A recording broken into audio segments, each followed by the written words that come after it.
Hola, yo soy Patricio Talavera. Yo soy Paulina Macías. Bienvenidos y bienvenidas a Inercia Podcast.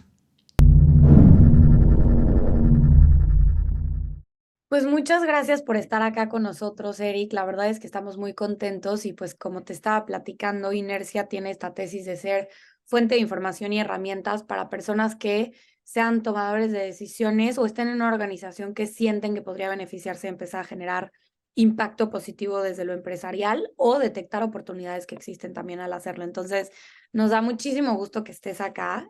Quiero presentarles a los que nos escuchan a Eric Ocio. Es director de Administración de Riesgos en la CONSAR. Para quien no sepa qué es la CONSAR, es la Comisión Nacional del Sistema de Ahorro para el Retiro y su labor es regular el sistema de ahorro para el retiro, que al final está constituido por cuentas individuales que son propiedad de los trabajadores. Entonces, pues, muchas gracias por estar acá con nosotros y pues la verdad es que la idea de este episodio es, para quien empezó a escuchar Inercia o ya conoce un poquito de qué va, lo que estamos tratando es de no dejar fuera ninguna de las partes, ¿no? O sea, creemos que hay una gran importancia desde el sector privado de tomar en cuenta qué está sucediendo en el sector público a nivel regulación, a nivel planes, estrategias, porque al final los retos que tenemos enfrente en cuestión de impacto social y ambiental son enormes y sabemos que ninguna de las partes va a llegar allá solos, ¿no? Ni lo privado ni lo público, tenemos que hacer mancuerna y tenemos que, pues ahora sí que apoyar desde el lado que estemos más fuertes al otro lado, ¿no? Entonces, muchísimas gracias por estar acá hoy y me gustaría mucho ver si nos puedes contar un poquito de ti, quién eres, qué es lo que haces en la CONSAR y cómo terminaste ahí también creo que puede ser muy interesante. Claro que sí, Pau. Y primero que nada, muchas gracias por la invitación y va a ser un placer acompañarte aquí y a ti y a toda tu audiencia. Primero, digo, ya comentaste, la CONSAR es la Comisión Nacional del Sistema de Ahorro para el Retiro. Básicamente, su función es cuidar los recursos de los trabajadores. Como bien dices, vivimos en un sistema o tenemos un sistema de pensiones en donde son cuentas individuales, es decir, cada trabajador es responsable de ahorrar para su retiro. Todo esto a partir de la reforma del 97. ¿Qué quiere decir esto? Los trabajadores tienen que cotizar a uno de los institutos de seguridad social. De ahí hay un porcentaje que está entregado por parte de los trabajadores, otro porcentaje por parte de los patrones y otro porcentaje por parte del Estado, del gobierno, y esto se va a una cuenta individual que va generando rendimientos. Mis funciones como director general de administración de riesgos en la CONSAR básicamente son cuidar que estas inversiones cumplan con un régimen de inversión estipulado. Este régimen de inversión está delimitado a nivel ley, pero también tiene modificaciones de manera tripartita por los tres organismos que ya comentaba que conforman al sistema, es decir, sector patronal, sector obrero y gobierno. Mi función es verificar que se dé cumplimiento a este régimen de inversión, pero también ir identificando las nuevas tendencias en cuanto a riesgos a las que se pueden enfrentar los trabajadores, específicamente en los ahorros o en su estrategia para el retiro, ¿no? Personalmente, nada más para que tengan un poco más de quién soy, ya dijiste, mi nombre es Eric Ocio, soy actuario de profesión y tengo una maestría en finanzas. ¿Cómo empecé a trabajar en los temas de pensiones? Yo, una vez que terminé la licenciatura, tuve oportunidad de trabajar para un banco en su área de prevención de lavado de dinero y con todo este tema de entender cómo funcionan pues las malas prácticas que pueden darse en el sistema financiero, lo primero que entendí es que hay muchas cosas por hacer, que desafortunadamente este tipo de situaciones en donde se da la oportunidad para que pues algunas personas tomen ventaja de otras, son muy desafortunadas. Y eso, principalmente, algo que vamos a hablar más adelante, tiene que ver con el gobierno corporativo, con la mitigación de riesgos, con todo lo que tenga que ver puntualmente de salvaguardar los intereses y los recursos de las personas. Claramente el tema financiero me interesó mucho, de ahí es que decidí hacer la maestría y una vez en el planteamiento de mi tesis de la maestría decidí que los temas pensionarios eran bastante relevantes por la inversión, la importancia que tienen tanto a nivel PIB de los diferentes países como también por la importancia o la relevancia que logran en la vida de las personas, ¿no? Son recursos que terminan generando un ciclo virtuoso, es decir, si un fondo de pensiones invierte adecuadamente, invierte responsablemente, invierte pensando en la sociedad, genera empleos, genera infraestructura, genera un beneficio para la sociedad en general. Estos empleos hacen que las personas puedan obtener mejores rendimientos, mejores recursos, que puedan también ahorrar y entonces se genera este círculo virtuoso, ¿no? Creo que es un tema bastante loable que desafortunadamente muy pocos le prestamos atención. Todos pensamos falta mucho para que me retire, no es algo tan relevante, sobre todo cuando uno es joven, pues lo ve muy lejano. Sin embargo, si no lo atiende lo antes posible, puede ser peligroso. Claro, y al final la representación que tiene eso de en cuanto al PIB, ¿no? O sea, bueno, justo el otro día estaba leyendo y tú dinos si es una fuente fidedigna, pero estaba leyendo que ya supera el 18%, pues todo lo que se ve en inversión en Afores en el PIB, ¿no? O sea, y para mí, que estoy en temas de sustentabilidad, sé que también mucho de la regulación que se ha dado en otros países, justo como Inglaterra y demás, en cuanto a cuál eran las buenas prácticas de inversión de los fondos, o sea, digo, igual aquí me gustaría ver si te puedes regresar así, 3 pasos, sobre todo asumiendo que nadie tiene muchísimo entendimiento, pero al final de todo lo que se retiene por parte del empleador, que se va a ir un fondo del retiro también, se toman decisiones de inversión con ese dinero, ¿no? Y lo que hacen ustedes es regular bajo qué condiciones o buenas prácticas o marcos se van a tomar esas decisiones de inversión, ¿no? De dónde se pone al final el ahorro de los colaboradores de las empresas. O me estoy totalmente equivocada, ¿no? No, estás bien, es correcto. Justamente la cifra que diste es muy acertada.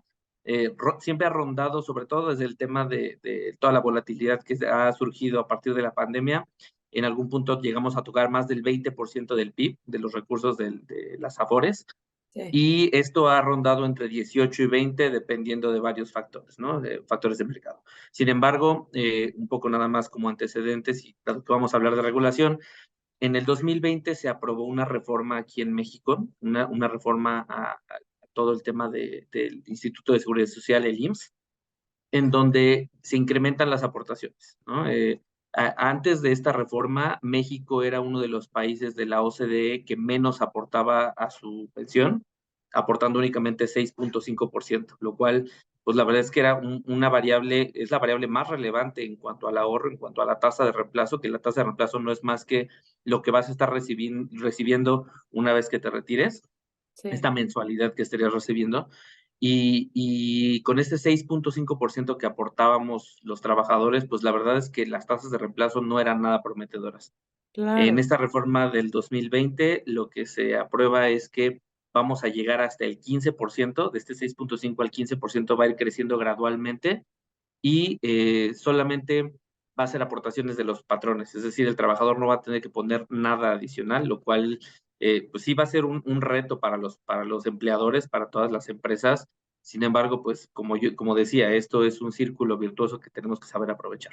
claro. No, definitivamente. Y gracias porque, a ver, yo no tenía ni idea de eso y al final voy a ser beneficiada por eso, ¿no? Entonces creo que es bien importante y por eso regresar al tema de informándose de qué es lo que está sucediendo también a nivel regulaciones, es en donde puedes empezar a involucrarte. Y quería preguntarte, o bueno, partir de esta idea que creo que muchos compartirán, en muchas ocasiones en México y también me atrevería a decir que en Latinoamérica asumimos desde el sector privado que para salir de la crisis climática, nosotros somos quienes tenemos que, o puede ser hasta una idea medio soberbia, ¿no? Nosotros somos quienes tenemos la capacidad instalada, los recursos para generar soluciones, y no estoy diciendo que no, pero quisiera hacer muchísimo énfasis en el tema de solamente, ¿no? Y creo que eso hace que no nos fijemos o volteemos a ver o nos informemos de qué es lo que está sucediendo en avances en cuanto a regulaciones. Y sé que en los últimos años, específicamente en México y en los que tú has estado involucrados,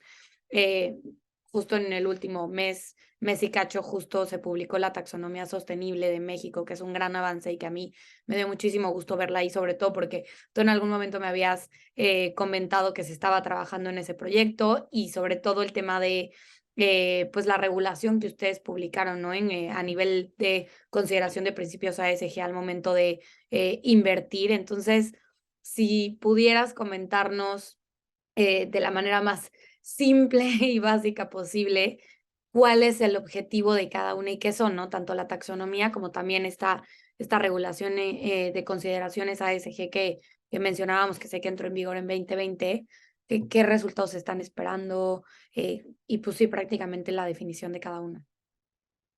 Sí, claro que sí. Mira, yo creo que primero tengo que partir de la idea que dijiste al inicio del podcast en tu amable presentación. Em, Tienes razón en el sentido de que esto es una responsabilidad conjunta. Todos tenemos que aportar, todos tenemos que poner desde la trinchera que nos corresponde, y esto no puede ser un esfuerzo en donde solamente unos hagan o los otros, y sobre todo que haya una coordinación muy amplia. Eso es indispensable, ¿no? ¿Y por qué hago énfasis en esto? En prácticamente cualquier tema, y por ejemplo lo voy a enfocar ahorita en el lado de pensiones, que es en donde está mi expertise. La regulación siempre va a ir rezagada. La regulación es resultado de lo que se va viendo en el mercado, de lo que las empresas, de lo que las entidades, de lo que los emisores van generando, de lo que el mercado va pues haciendo propio y que eventualmente necesita que tenga orden, necesita tener estructura, necesita tener un marco de referencia bajo el que todos se rijan y en el que todos tengan las mismas oportunidades, las mismas posibilidades. La regulación no es más que eso, ¿no? En términos de que para eso sirve la regulación, simplemente para poner orden, pues no es más que otro caso del que hablamos. Si nosotros pensamos en los esfuerzos aislados, y estoy seguro que tú conoces muchísimos esfuerzos aislados en el sector privado que se hacen, que desafortunadamente se ve que no van a dar muchos frutos porque son aislados justamente, no tienen este empuje, no tienen este poder, o a lo mejor están tratando de atacar variables, diferentes variables, diferentes entidades con enfoques diferentes, lo cual pues simplemente va a ser un desorden y no va a llegar a culminar en lo que se espera o en lo que estarían buscando. Entonces, la regulación tiene ese trabajo, ¿no? Desde el sector público, desde ese es el verdadero reto que tenemos. Tenemos que sentarnos en mesas, escuchar a todo mundo y decir, ok, esta es la información que hay, esto es lo que existe y esto es lo que tenemos que hacer. Vamos a empezar un poquito con las dos tipos de regulaciones que mencionaste, y me gustaría empezar por la taxonomía. Una taxonomía que de hecho es un término que se robaron directamente de la biología, pues justamente es identificar cómo está conformado algo, ¿no? ¿Cuáles son las características que tiene un ente? En este caso, la taxonomía, una taxonomía verde, una taxonomía social, una taxonomía sostenible, no es más que un instrumento o una herramienta de clasificación de las actividades en las que se desarrolla un país, ¿no? Para ponerlo en términos mucho más simples, esa es como un poco la descripción de texto o la explicación del libro de texto, pero en términos más sencillos, cómo funciona es, tú, México, por ejemplo, eres un país que se desarrolla, es un país que se desarrolla o se involucra principalmente en actividades primarias, ¿no? Tiene mucha extracción de minerales, tiene mucha producción de agricultura, de ganadería, tiene su principal foco o muchas de sus ingresos o de su economía está sustentada o está basada en este tipo de actividades. Ahora, estas actividades, ¿cómo influyen o en qué porcentaje aportan a la economía del país? Es decir, ¿cuántas personas, cuántas familias del país dependen de este tipo de actividad? Ya tenemos identificadas el tipo de actividades que son, vamos a decir, del país. Después, sabemos que hay buenas prácticas y malas prácticas para cualquier actividad, para cualquier desarrollo de algún proyecto, de alguna industria, de algún sector. Y para irnos a casos muy específicos, imagínate el tema de la ganadería, ¿no? Tenemos que una práctica común que se hacía sobre todo hace muchos años era deforestar para tener espacio para el ganado, y lo cual pues tenía un beneficio social, si quieres verlo así, en el sentido de que había más carne para vender y se generaba economía. Sin embargo, estabas deforestando, eso sabemos hoy en día que no es bueno, ¿no? Entonces, este tipo de actividades necesitan estar reguladas o al menos esquematizadas de una manera en donde puedas identificar hasta qué punto es bueno o malo la actividad y cómo la estás desarrollando. Entonces, una taxonomía no es más que un listado de todas las actividades de un país, o al menos de las más relevantes, en donde se identifican métricas muy específicas a nivel muy técnico y entran aquí entidades muy especializadas en esos temas como la Semarnat, como el INEC, como todos aquellos técnicos especializados en cada uno de los sectores para decir cuáles son las métricas relevantes. Regresando al caso de la ganadería, te dirían a lo mejor, y me voy a inventar porque claramente yo no soy experto en ganadería ni en deforestación, pero te podrían decir algo como, por cada 1,000 cabezas de ganado no puedes deforestar más allá de 1 hectárea de bosque, ¿no? Es un ejemplo de una métrica que podrías tener como práctica. Y eso es medible, es contabilizable, y cualquier persona que se dedique a la ganadería podría hacer este tipo de análisis e identificar si está cumpliendo o no. Entonces, una taxonomía lo único que va a hacer es clasificar si las actividades son o no sostenibles. Ahora, ¿cuál es la particularidad que tiene la taxonomía de México? Que, como bien le dijiste, es una taxonomía sostenible. La mayoría de las taxonomías en el mundo son taxonomías verdes, es decir, que están enfocadas en temas ambientales. De las 3 siglas ASG, casi todo el mundo le ha puesto mucha atención a la A. La G históricamente lleva mucho tiempo tratando de ser atendida, pero tampoco se le ha dado la relevancia que merece. Pero la S es un poco más complicada y es un poco más eh, difícil de analizar y sobre todo de parametrizar, ¿no? Los temas sociales son muy complicados y no hay tanta información y tanta evidencia de cómo atenderlos puntualmente. Entonces, ese es el primer punto en el que México trató de diferenciarse, emitiendo una taxonomía sostenible que considere factores sociales. Los factores sociales los está enfocando en temas de equidad de género, en temas de corrupción, en temas de trabajo decente. Todo esto es muy innovador y básicamente va a permitir que México se desarrolle de una manera muchísimo más acelerada que se ha visto en otros mercados. Y muy rápidamente para mencionar el otro tipo de regulación, todo lo demás tiene que estar fundamentado básicamente en 3 factores. Son regulación marco que va a apoyar a la taxonomía, es decir, cómo diriges a que efectivamente los inversionistas, por ejemplo, los fondos de pensiones, utilicen esta taxonomía o le pidan a las empresas que utilicen esta taxonomía. Entonces, es un marco para fortalecer a algo como una taxonomía. Aparte de eso, tienes regulación de transparencia. Otra vez, yo como fondo de pensiones, si estoy invirtiendo en la empresa A o en la empresa B, sabiendo que la empresa A o la empresa B tienen ciertas características, yo creo que el trabajador, que al final son sus recursos los que se están invirtiendo, tiene el derecho a saber qué se están haciendo con sus recursos, ¿no? Es esta transparencia y esta claridad de qué, cómo y por qué se hace lo que se hace. Y la última tiene que ver con la mitigación de riesgos. Básicamente, siempre ha habido una visión muy romántica de los temas ASG. Sin embargo, es mucho más complicado que eso. Un tema ambiental, un tema social, te puede traer pérdidas, te puede traer quiebres en una empresa, te puede traer riesgos materiales que efectivamente pueden dañar a tu empresa, a tu compañía, y eso es a lo que muchos se les olvida, ¿no? Esto no necesariamente es algo romántico en donde queremos cuidar arbolitos o queremos hacer equidad en todo. Tiene que ver, también tiene repercusiones económicas y tiene repercusiones para los rendimientos y el dinero que al final la gente va a recibir. Claro. No, y me encanta, o sea, al final la idea aquí es dejar de lado lo romántico, desde luego somos muy apasionados, pero sobre todo enfocarnos en lo accionable y como lo aterrizado, ¿no? Y creo que quisiera nada más como hacer un resumen de lo que también yo entiendo y obviamente desde que salió ya me la leí toda y, o sea, me gusta muchísimo el enfoque que tiene porque al final creo que mucho de lo que pasa en el tema de sustentabilidad es a nivel justo inversión y a lo mejor yo tengo más info desde, no sé, venture capital, fondos de inversión de impacto y demás que te dicen el cómo, ¿no? O sea, el cómo medir el impacto, el cómo asegurarse si sí o si no, el cómo tener un benchmark o cómo comparar, como decías tú, el ejemplo de empresa A, empresa B.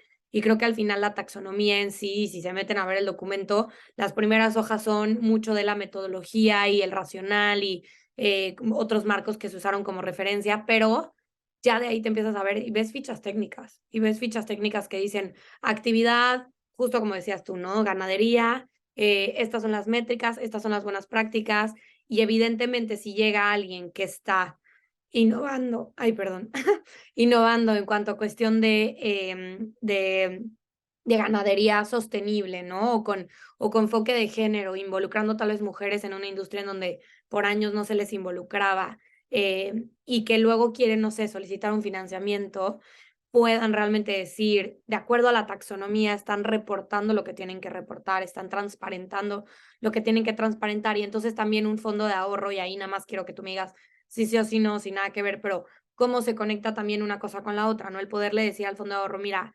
existen tales actividades que están en la taxonomía y la idea es que tú puedas priorizar de alguna manera o tal vez evaluar las que sí estén alineándose a lo que está, pues ahora sí que a la clasificación, ¿no? A su clasificación, para entender si es una actividad sostenible o no, y en dado caso estás invirtiendo en una actividad sostenible o no. Pero hay esa relación entre una y otra. Sí, mira, a lo mejor me faltó dar un contexto todavía más amplio. Ahorita me quise enfocar en qué es la taxonomía y cuál es la regulación, pero recordemos para qué se crean estas taxonomías, ¿no? Y en general las taxonomías en el mundo, ¿por qué se crean? Tú recordarás del famoso Acuerdo de París que se firmó hace algunos años, en donde varios países, todas las partes prácticamente que participaron, se comprometieron a atacar el tema del cambio climático. Las taxonomías, decía, casi todas son verdes, se enfocan en el ataque o en la mitigación del cambio climático. Y en estos compromisos de desarrollo que cada país se comprometió, fueron algo bastante importante y que debería, y en muchos lugares es vinculatorio. Aquí en México se desarrolló la Ley General de Cambio Climático, se desarrollaron algunas otras regulaciones marco que necesitaban más especificidad para decir cómo voy a cumplir estos objetivos a los que ya me comprometí a nivel internacional, ¿no? Entonces, ya tiene México sus compromisos internacionales y ya tiene identificadas, por otro lado, cuáles son las actividades y cómo impactan directamente tanto en su economía como en la aportación de gases de efecto invernadero, por darte un ejemplo, ¿no? Entonces, este vínculo se vuelve muy relevante porque toda la economía va a empezar a girar en torno a tratar de lograr que se cumplan estos objetivos o estos compromisos internacionales. Entonces, particularmente si nos vamos a los fondos de pensiones, por darte un ejemplo, se va a buscar que cada vez dirijan estos flujos a empresas o entidades que cumplan con estas características para que en su conjunto el país esté alcanzando estos objetivos, ¿no? Digamos que así es como se alinea todo de una forma en donde tenemos los compromisos internacionales, tenemos el marco regulatorio tanto de la taxonomía como de todas las demás entidades o todos los demás sectores, y al mismo tiempo se les otorgan herramientas como una taxonomía para que las entidades puedan saber cuáles son las métricas con las que van a cumplir o con las que tendrían que cumplir para que puedan participar y se cierre este ciclo completo. Sí, o sea, al final todo va empujando una misma agenda, ¿no? Son distintas las herramientas que se van dando, pero esa es la idea ahí.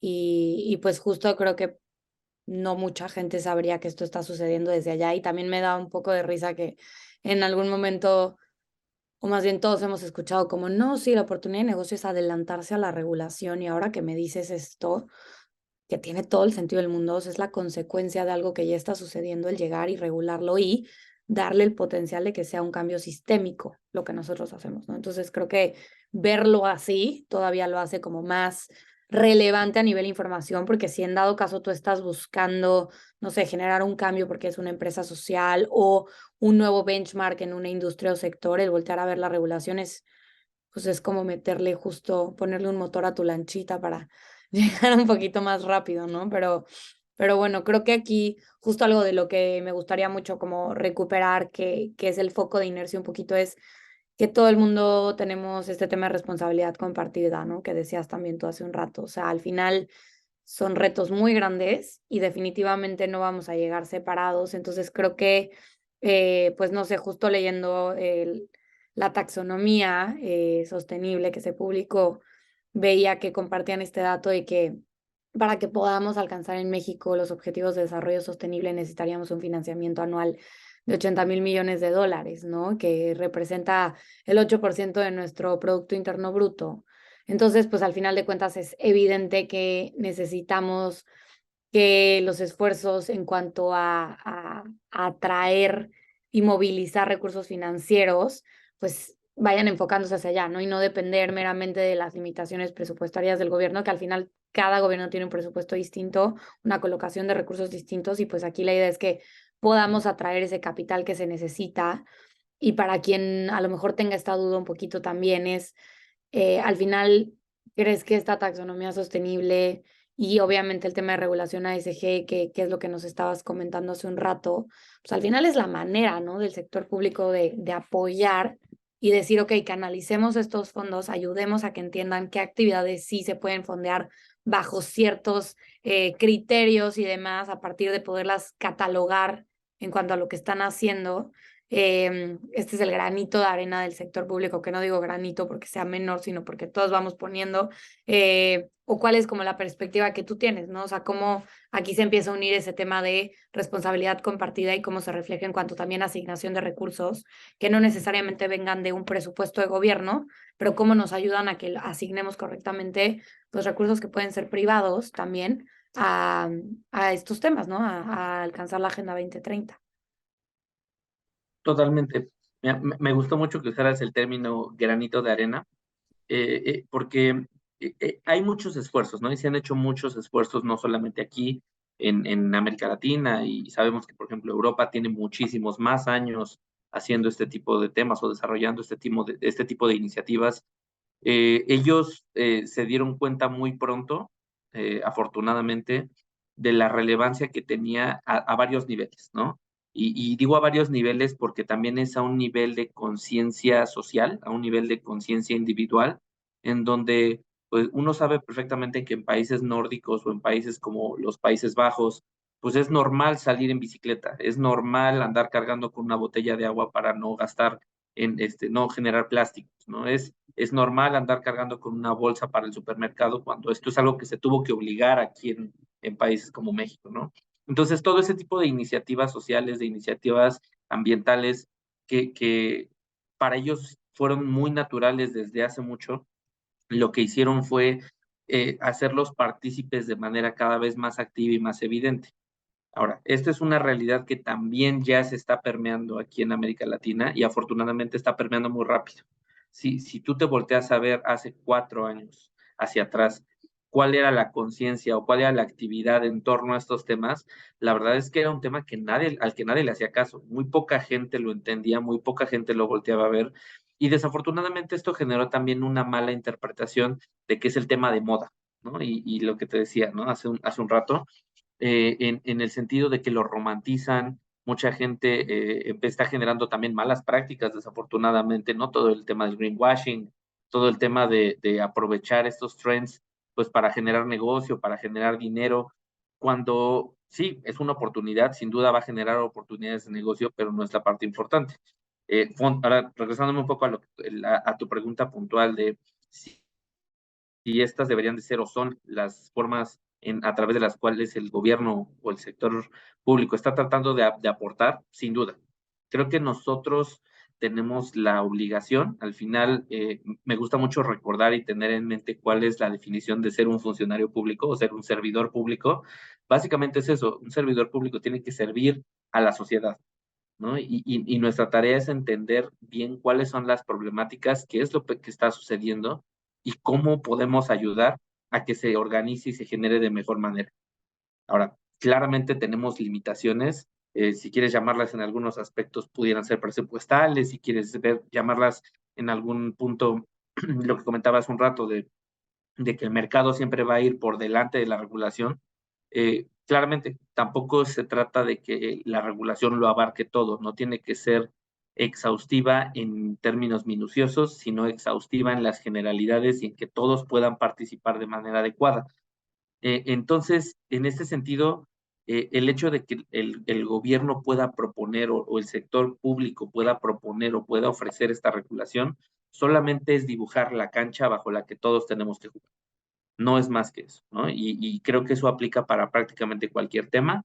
que el sector privado se pueda seguir desarrollando, pueda seguir innovando, puedan seguir generando todas estas capacidades y estas habilidades que van a realmente permitir el crecimiento de la economía y del país. Es parte de la regulación el no entorpecer eso, pero también el cuidar las buenas prácticas, el cuidar que haya competencia adecuada, el cuidar que no se le den oportunidades de deslealtad o de desventaja a algunos jugadores contra otros. Entonces, pues este tema sin duda es vital, esta coordinación entre el sector público y el sector privado, y de ahí que justo hagamos estos esfuerzos conjuntos, ya sean mesas de trabajo, ya sean diálogos como este que estamos teniendo en este momento, blogs, capacitaciones, certificaciones, cualquier tipo de interacción que pueda permitir esta coordinación, en donde el sector o los reguladores escuchemos toda la versión, toda la historia, y ustedes tengan reglas claras, el sector privado tenga reglas claras de bajo qué marco deben de operar. Creo que esa es la forma en la que se puede desarrollar de manera más adecuada esto, adecuado todo este tema, ¿no? Creo que es algo que no podemos quedarnos en la inacción. Por ahí hay algún discurso, bueno, hay varios discursos bastante fuertes de apasionados de este tema que mencionan muy claramente todos vivimos en la inacción, y es un tema en donde pues se da esta creencia de, bueno, alguien más lo va a hacer, o pues ya vendrá, falta mucho tiempo para esto.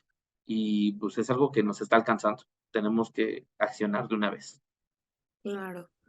Me gusta mucho cómo lo mencionas como un ejercicio de co-construcción, ¿no? O sea, al final habrán, o sea, el empresariado podrá tener el nivel de detalle del sector o industria en el que estén, y ustedes tendrán la capacidad de llevarlo a lo general y macro que pueda impactar a muchísima más gente o al sector privado a una escala mucho mayor. Y creo que ahí es como un ejemplo muy evidente de cómo ninguna de las partes tendría que estar dando solución solo porque ninguna de las partes es experto en todo, ¿no? Entonces creo que eso está muy bien y no mucha gente lo ve así.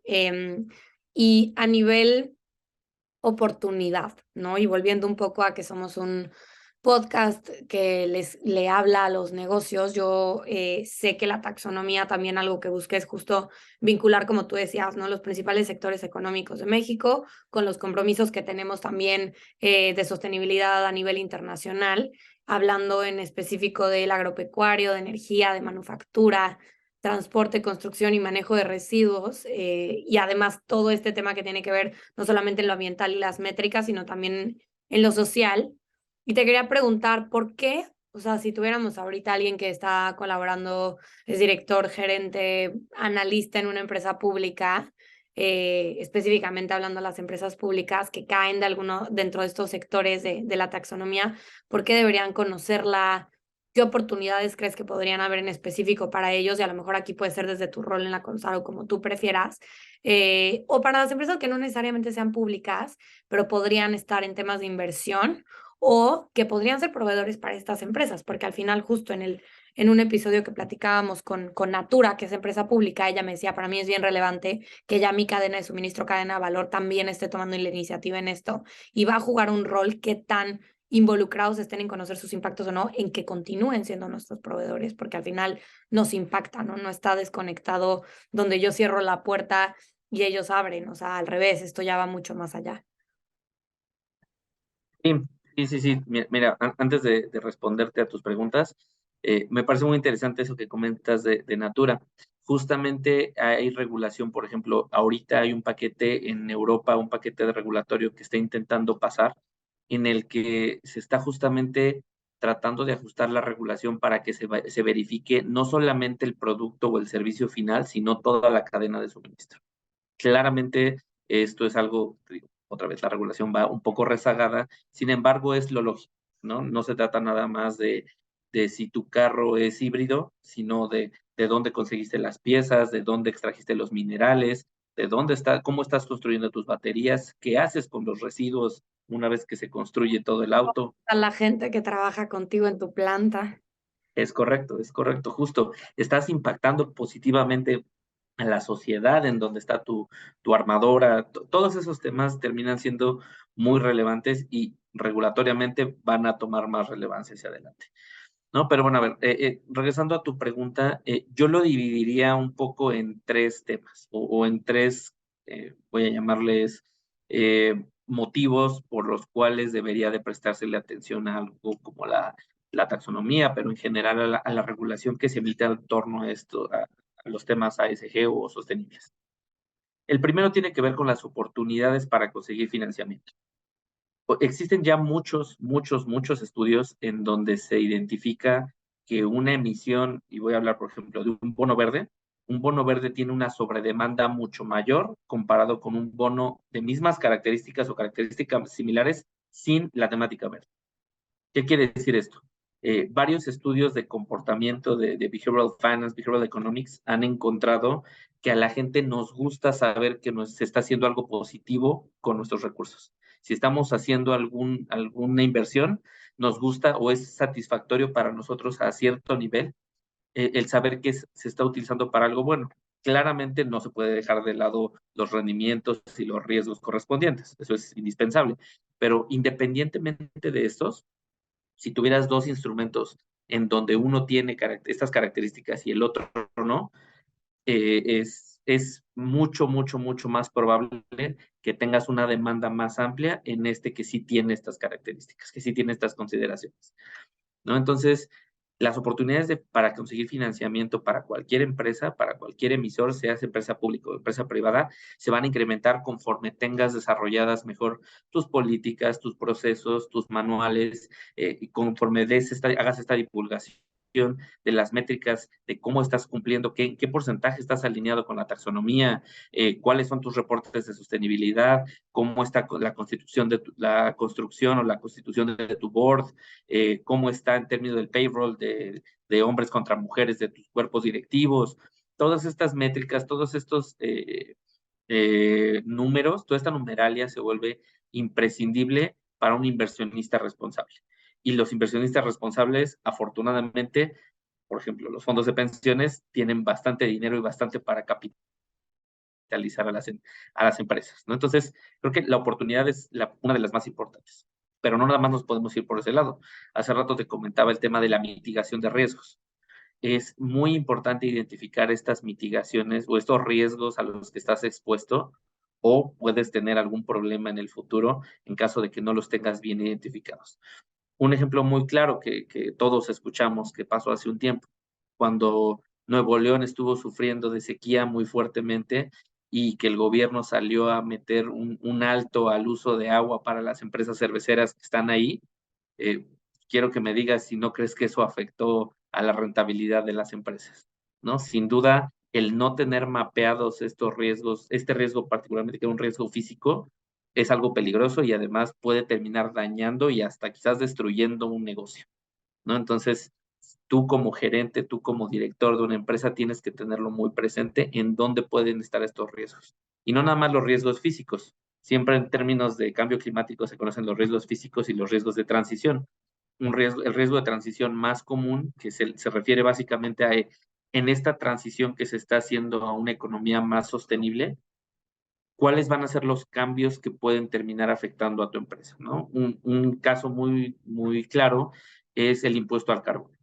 Si tú eres una empresa que genera emisiones de carbono o emisiones de gases de efecto invernadero de manera intensiva, probablemente vayas a empezar a sufrir de impuestos cada vez más altos porque estos precios van para arriba y eso es lo que se está viendo de tendencia en el mercado. Entonces, el no considerar estos riesgos va a terminar siendo peligroso para tu empresa. Y yo creo que la última es, a lo mejor si quieres, un poco más filosófica, pero creo que todos tenemos esta responsabilidad de preguntar, de exigir, de denunciar, de mantenernos informados, porque al final somos parte de una sociedad, somos parte de una conexión económicamente, socialmente, y el tema de no hacer estas denuncias, de no preguntar, de no exigir, es una irresponsabilidad y creo que todos tendríamos, como decías en tu pregunta anterior, que poner nuestro granito de arena, al menos tratando de investigar por ese lado que se está haciendo. Claro, no, al final creo que mucho, o sea, muchas empresas están escandalizándose también porque al final nadie nos enseñó esta parte, ¿no? O sea, y creo que también, a lo mejor la academia también va un poco rezagada, pero sales de una escuela de negocios y te enseñan a leer estados financieros y a tomar decisiones y a hacer un estudio de mercado para entender si vas a tener potencial de venta o no y demás, ¿no? Pero este tema de monitorear tu huella hídrica, ¿no? Y que a lo mejor una cervecera tenía que tener justo a nivel prioritario el entender el consumo de agua, la cantidad de agua disponible, el tema de, no sé, recarga de los mantos, de agua, de la zona en donde tú tienes tus plantas, o sea, como que esas cosas. Entonces la gente un poco me ha pasado que se escandalizan porque asumamos que ya tienen que saber de la noche a la mañana y creo que no es la idea. O sea, la idea es informarse, igual que te informarías de una innovación en un competidor tuyo en otro país, igual que te informarías de, híjole, cualquier otra nueva ruta para disminuir en costo de distribución. O sea, creo que esa apertura a estar siempre aprendiendo y que también la taxonomía o cualquier tipo de regulación pueda ayudar a hacerlo un poco más sencillo, ¿no? O sea, te estamos diciendo cómo sí, cómo no vas a, o sea, fondear un proyecto, bueno, apóyate los recursos que se están publicando para que lo puedas hacer y la verdad es que creo que el primer paso siempre va a ser justo tener apertura a aprender y luego aprender, ¿no? Pero pues la verdad, Eric, muchísimas gracias por todo lo que nos has compartido. Quería una última pregunta antes de cerrar y que le hacemos a toda la gente que viene acá, al ser un podcast en el que buscamos materializar las cosas y hacerlas súper accionables. Si tuvieras que compartirnos 3 pasos, tips, consejos, herramientas para detonar este involucramiento de los negocios con la regulación actual eh, en temas de ASG, ¿cuáles serían? ¿O cómo nos encaminarías hacia allá? Claro que sí. Mira, yo creo que empezaría, y justo desde mi rol como regulador, acérquense a los reguladores. A veces es un poco curioso cómo no conocemos a los reguladores, no nos acercamos, no sabemos quiénes son los jugadores de este lado, del lado del sector público, como que siempre suena pues el Banco de México, suena Secretaría de Hacienda, por ahí de repente la Comisión Nacional Bancaria y de Valores, pero bueno, somos 3 comisiones que estamos colaborando justo con la Secretaría de Hacienda, la Comisión Nacional de Seguros y Fianzas, la Comisión Nacional Bancaria y de Valores y nosotros. Entonces, acérquense con los reguladores. Si se meten un ratito a ver en las páginas de cada uno de las 3 comisiones de Secretaría de Hacienda, se van a encontrar con materiales bien interesantes, bien importantes. Y no nada más, digo, hablando de materia social o de materia ASG, ya empieza a haber materiales. Sin embargo, de lo particular de cada una de las comisiones, hay muchas cosas que se han hecho. Por ejemplo, el estudio que genera la bancaria de manera recurrente para ver la inclusión financiera del país, pues ese es un estudio social que me parece bastante importante, bastante relevante y que tiene cifras que te cambian la perspectiva del país, ¿no? Te das cuenta de la situación en la que realmente estamos e inclusive te dan opciones o te dan ideas de cómo puedes hacer mejor las cosas, ¿no? Creo que esa sería la primera, acercarse a los reguladores. La segunda, más allá de los reguladores, sin duda hay que investigar. Creo que tú lo pusiste muy bien. Hay que tener esa curiosidad, hay que ponerse a leer las taxonomías. Si te la aventaste, te diste cuenta que no es cortita, y si te das la vuelta a la taxonomía europea o a la taxonomía china o a la de Sudáfrica o a alguna de las tantas que hay, pues cada vez están más y más y más complicadas, pero es justo un tema de curiosidad. Tienes razón, no nos enseñan, o sea, no se trata de que uno salga de la carrera, salga de la escuela o emprenda su negocio y ya tengas que saber absolutamente todo, pero se trata de que tengas esta curiosidad y esta convicción de entender cuáles son todos estos factores que te pueden afectar, por qué te afectan, interiorizarlos, racionalizarlos y después utilizarlos de la mejor manera. Creo que esa parte de la investigación y de hacer tuyos cada uno de estos conocimientos se vuelve indispensable. Y yo creo que por último nada más pondría que identifiquen también a estos jugadores clave del sector privado. Hay bastantes jugadores que están haciendo cosas muy interesantes. Por mencionar algunos, está el Consejo Mexicano de Finanzas Sostenibles, que publican estadísticas financieras de manera mensual. Hay cifras bastante interesantes. Tenemos también a los organismos multilaterales, está el BID, está la OCDE. Creo que independientemente del tema, con la herramienta que tenemos, que es el Internet, que te facilita de una manera impresionante el acercarte a la información, solamente es hacerlo y acercarse de manera estructurada. Y una vez identificados cuáles son los jugadores y qué es el tema en particular, cada vez se vuelve más sencillo. A pesar de que no es un tema sencillo porque son 480,000 acrónimos en este tema y se vuelve un poco complicado al principio tener claro a qué se refiere una taxonomía y por qué me están hablando de gases de efecto invernadero, pero al mismo tiempo me están hablando de los mantos acuíferos y qué tiene que ver un parque eólico con los tornados en Texas. Hay tantas y tantas variables en este tema que la curiosidad se vuelve indispensable. Entonces, pues esos serán mis comentarios. No, muchas gracias. Creo que tenemos todos al alcance de la mano justo ahorita a buscar información y yo soy muy dada a veces a leer estudios, no sé, de consultoras, ¿no? Y que si McKinsey, Deloitte.